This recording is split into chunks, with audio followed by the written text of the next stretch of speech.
Motivated PIL বা রাজনৈতিক উদ্দেশ্যে দায়েরকৃত মামলার মাধ্যমে জামাতের নিবন্ধন কেড়ে নেওয়া হয়েছিল। আজকের এই রায়ের মাধ্যমে বহুদলীয় গণতান্ত্রিক এবং অংশগ্রহণমূলক সংসদ প্রাপ্তি নিশ্চিত হল। আমরা আশা করি এই রায়ের পরে বাংলাদেশে সঠিক নির্বাচনের মাধ্যমে প্রাণবন্ত সংসদ গঠিত হবে।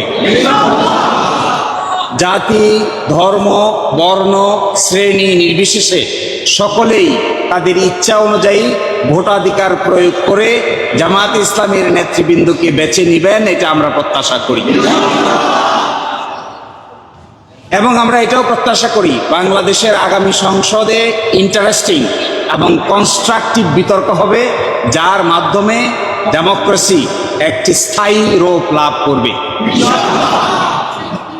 আজকে মাননীয় আপিল বিভাগ হাইকোর্টের যে রায় ছিলেন এই রায়কে বাতিল ঘোষণা করেছেন এবং ইলেকশন কমিশনকে নির্দেশনা দিয়েছেন বাংলাদেশ জামায়াতে ইসলামীর রেজিস্ট্রেশন এবং অন্য যে সকল ইস্যু ইলেকশন কমিশনের সামনে আছে বা আসবে সেগুলো যেন দ্রুতই নিষ্পত্তি করে। এর এই মাধ্যমে আজকে বাংলাদেশ জামায়াতে ইসলামী তার নিবন্ধন ফিরে পেল এবং প্রতীকের ব্যাপারটিও ইলেকশন কমিশনের সামনে রেফার করা হলো আদার ইস্যু হিসেবে। এই জন্য আমরা মামলা শর্ট অর্ডার চেয়েছি। আমরা আশা করি আগামীকালকের মধ্যেই মামলার সংক্ষিপ্ত আদেশ আমরা হাতে পাবো। এই সংক্ষিপ্ত আদেশ আমরা ইলেকশন কমিশনের কাছে অ্যাপ্রোচ করব। বাকিটা ইলেকশন কমিশন আইন অনুযায়ী অতি দ্রুত জামাতের নিবন্ধন এবং জামাতের প্রতীক বুঝিয়ে দিবেন, এটা আমরা প্রত্যাশা করি। এখানে একটা রেগুলেশন আছে দায়িত্বলা প্রতীকের বিষয়ে কোন করতে হয় সেটা বাতিল করতে হবে কিনা, নির্বাচন কমিশন সম্পূর্ণভাবে সিদ্ধান্ত নিতে পারবে কিনা। যে আজকে যে ডাইরেকশন দিয়েছেন আপিল বিভাগ, সেই ডাইরেকশনে বলেছেন জামায়াতের রেজিস্ট্রেশন এবং অন্য কোনো ইস্যু যদি ইলেকশন কমিশনের সামনে থাকে তাহলে যেন ইলেকশন কমিশন এটা ডিসপোজ করে।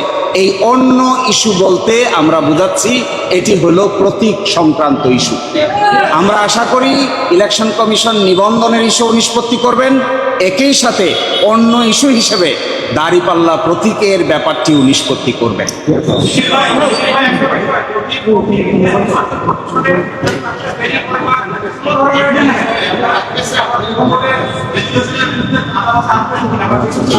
আমরা প্রত্যাশা করি বাংলাদেশ সুপ্রিম কোর্টের সর্বোচ্চ আদালতের রায় চূড়ান্ত। কে কবে কখন প্রশাসনিকভাবে সিদ্ধান্ত নিয়েছেন এগুলো বিচারিক কোনো সিদ্ধান্ত নয়। এই জন্য আমরা প্রত্যাশা করি ইলেকশন কমিশন রায়ের কপি পাওয়ার পরে অবশ্যই দ্রুততম সময়ের মধ্যে এই দুটো বিষয়ের সিদ্ধান্ত নিবেন এবং আমাদের প্রত্যাশা কার্যকর হোক, এটাই আমরা গভীরভাবে বিশ্বাস করি। এরপরে কে বক্তব্য দিবেন? পিটিশনের বাইরে আরেকটা পিটিশন অ্যালাউ করেছেন, সেটা বলবেন? যে মূল পিটিশনের বাইরে আরেকটি পিটিশন যে অ্যালাউ করেছেন এটা ওইটার সঙ্গে কানেক্টেড, ওটা আজকের কোনো বড় ইস্যু নয়, সেই জন্য এটা এখানে উল্লেখ করা না করার মধ্যে কোনো পার্থক্য নেই। না, এটা জামায়াত ইসলামের পক্ষ থেকে বিবৃতি দেওয়া হবে সময় মতো। আপাতত এখানে কেউ অ্যাড্রেস করছেন না। আপনাদের সবাইকে অসংখ্য ধন্যবাদ ধৈর্য ধারণ করে এখানে কষ্ট করে সময় দেওয়ার জন্য।